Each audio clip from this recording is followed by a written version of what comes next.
প্রিয় দর্শক, স্বাগত জানাচ্ছি সারাদিনের সংবাদে প্রতিদিনের আয়োজন রাত 11টার শীর্ষ সংবাদে।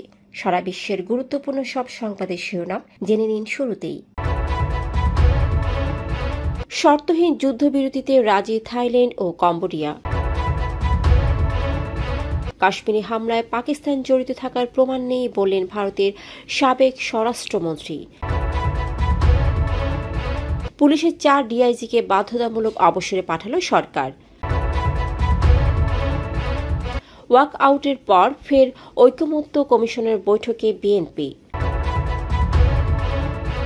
সড়ক দুর্ঘটনায় বছরে ক্ষতি প্রায় 22,000 কোটি টাকা। ইরানের সর্বোচ্চ নেতা খামেনিকে হত্যার হুমকি ইসরায়েলের। নির্বাচনে 60,000 সেনা সদস্য কাজ করবে এবং 1,50,000 পুলিশকে ট্রেনিং দেওয়া হবে, জানালেন প্রেস সচিব।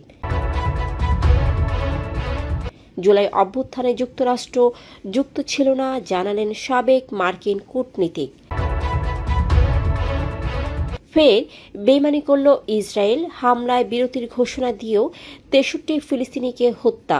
অন্যদিকে অবরুদ্ধ গাজায় আন্তর্জাতিক আইন লঙ্ঘন করছে ইসরায়েল, বললেন অস্ট্রেলিয়ার প্রধানমন্ত্রী। জুলাই কেন মানি মেকিং মেশিন হবে, ফেসবুক লাইভে কাঁদলেন উমামা ফাতেমা। শুনছিলেন সংবাদ শিরোনাম, এবারে বিস্তারিত। ফ্যাশন ব্র্যান্ড মানি আর্ট।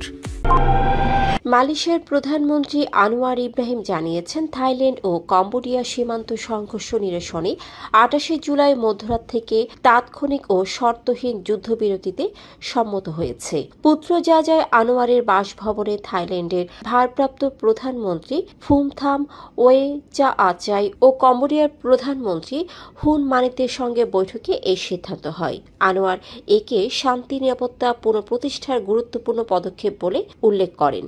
বৈঠকে যুক্তরাষ্ট্র ও চীনের রাষ্ট্রদূত উপস্থিত ছিলেন এবং এ বিষয়ে ট্রাম্প ও চীনা নেতৃত্বের সঙ্গে মালয়েশিয়া ঘনিষ্ঠভাবে যোগাযোগ রাখছে। ভারতের সাবেক স্বরাষ্ট্রমন্ত্রী ও কংগ্রেস নেতা পি চিদাম্বরম বলেছেন, পেহেলগামী হামলায় পাকিস্তানের জড়িত থাকার কোনো প্রমাণ নেই। এনডিটিভিকে দেওয়া এক সাক্ষাৎকারে তিনি জানান, মোদী সরকার ন্যাশনাল ইন্টেলিজেন্স এজেন্সির তদন্ত রিপোর্ট প্রকাশ করছে না এবং সন্ত্রাসীরা ভারতীয় হতে পারে। কাশ্মীরের পেহেলগামের সাম্প্রতিক সন্ত্রাসী হামলায় 26 ভারতীয় পর্যটক নিহত হন জানিয়ে মোদী সরকার পাকিস্তানকে দায়ী করলেও চিদাম্বরম তা নাকচ করেছেন। 4 ডিআইজি পর্যায়ের কর্মকর্তাকে বাধ্যতামূলক অবসরে পাঠিয়েছেন সরকার। আজ সোমবার স্বরাষ্ট্র মন্ত্রণালয়ের জননিরাপত্তা বিভাগ থেকে পৃথক প্রজ্ঞাপনে এ সিদ্ধান্ত জানানো হয়, যেখানে রাষ্ট্রপতির আদেশক্রমে সিনিয়র সচিব নাসিমুল গনি স্বাক্ষর করেছেন। অবসরে যাওয়া কর্মকর্তারা হলেন ডিআইজি আতিকা ইসলাম, মোহাম্মদ মাহবুব আলম, মোহাম্মদ মনির হোসেন ও AKM নাহিদুল ইসলাম। জনস্বার্থে এ সিদ্ধান্ত নেওয়া হয়েছে এবং তারা বিধি অনুযায়ী অবসর সুবিধা পাবেন। আদেশটি অবিলম্বে কার্যকর হবে। জাতীয় ঐকমত্য কমিশনের আলোচনায় সরকারি কর্ম কমিশন দুদক মহাহিসাব নিরীক্ষক ও নিয়ন্ত্রক এবং ন্যায়পাল নিয়োগের বিধান উপস্থাপনের সময় ওয়াকআউট করে বিএনপি। আজ সোমবার ফরেন সার্ভিস একাডেমিতে অনুষ্ঠিত দ্বিতীয় ধাপের সংলাপের 20তম দিনের শুরুতে সকাল 11:30টার পর এই আলোচনা শুরু হয়, যা উপস্থাপন করেন সহসভাপতি আলী রিয়াজ। বিএনপি সালাউদ্দিন আহমেদ জানান, তারা আলোচনায় অংশ নেবেন না। পরে দুপুর 12:15 বিএনপি ফের সংলাপে যোগ দেয়। সিপিবির রুহিন হোসেন প্রিন্স বলেন, বড় দল না থাকলে ঐকমত্য সম্ভব নয়। সঞ্চালক মনির হায়দার বলেন, এর আগে নোট অব ডিসেন্ট দিয়েও ঐকমত্য হয়েছিল।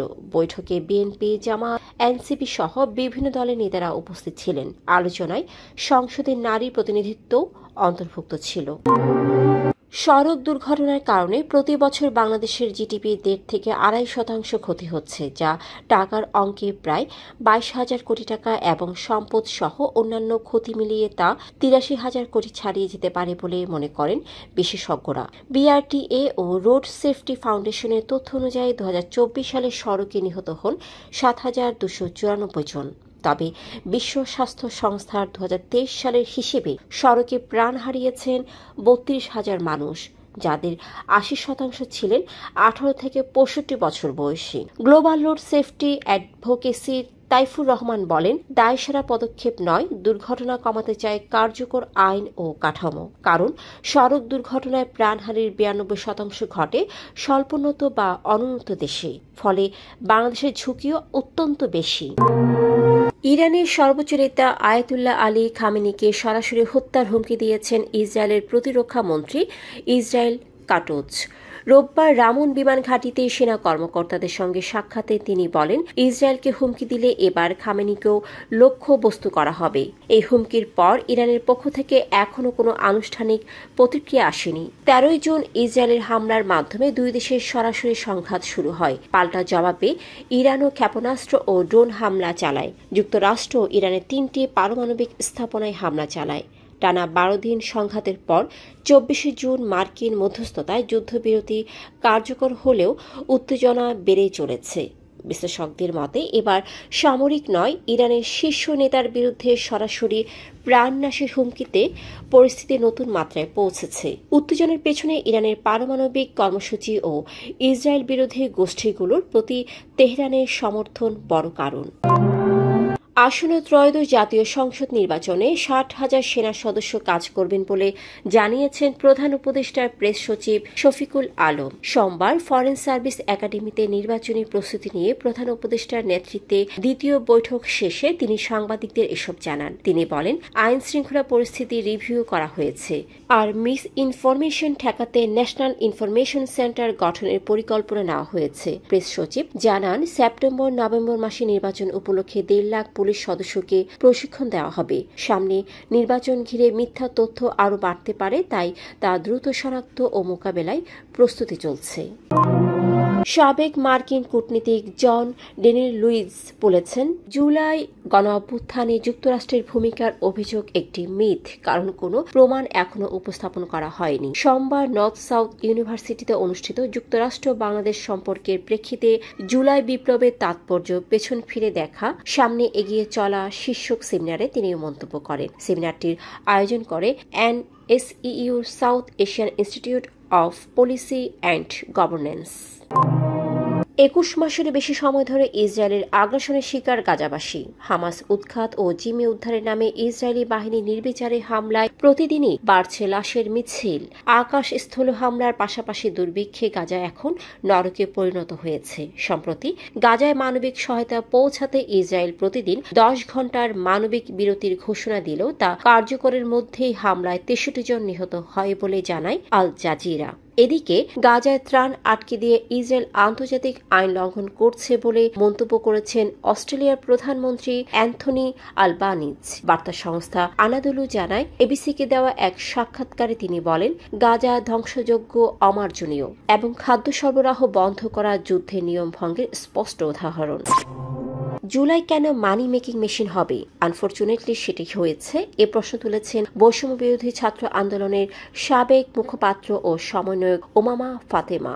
রোববার রাতে নিজে ভেরিফাইড ফেসবুক পেজে 2 ঘণ্টা 24 মিনিটের এক লাইভে তিনি কান্নাজড়িত কণ্ঠে অভিযোগ করেন, আন্দোলনের সঙ্গে থাকা ছিল তার জীবনের একটি ট্র্যাজিক ঘটনা। তিনি জানান, মুখপাত্র হওয়ার পর বুঝতে পারেন আন্দোলনের মাধ্যমে অনেকেই নিয়মিত অর্থ আয় করছেন।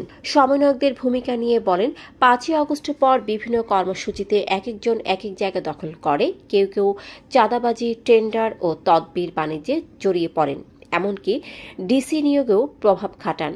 তিনি বলেন, ভাবতেও পারিনি আন্দোলন দিয়ে টাকা ইনকাম করা যায়, কিন্তু বাস্তবে তা ঘটেছে। দর্শক, এতক্ষণ আমাদের সাথে থাকার জন্য ধন্যবাদ। প্রতি মুহূর্তে দেশ বিদেশের গুরুত্বপূর্ণ সব সংবাদ জানতে ভিজিট করুন www.সারাদিনেরসংবাদ.com ও চোখ রাখুন সারাদিনের সংবাদের অফিসিয়াল ফেসবুক পেজে। Fashion brand Mali Art. Men's, ladies and kids wear. Art. Be smart.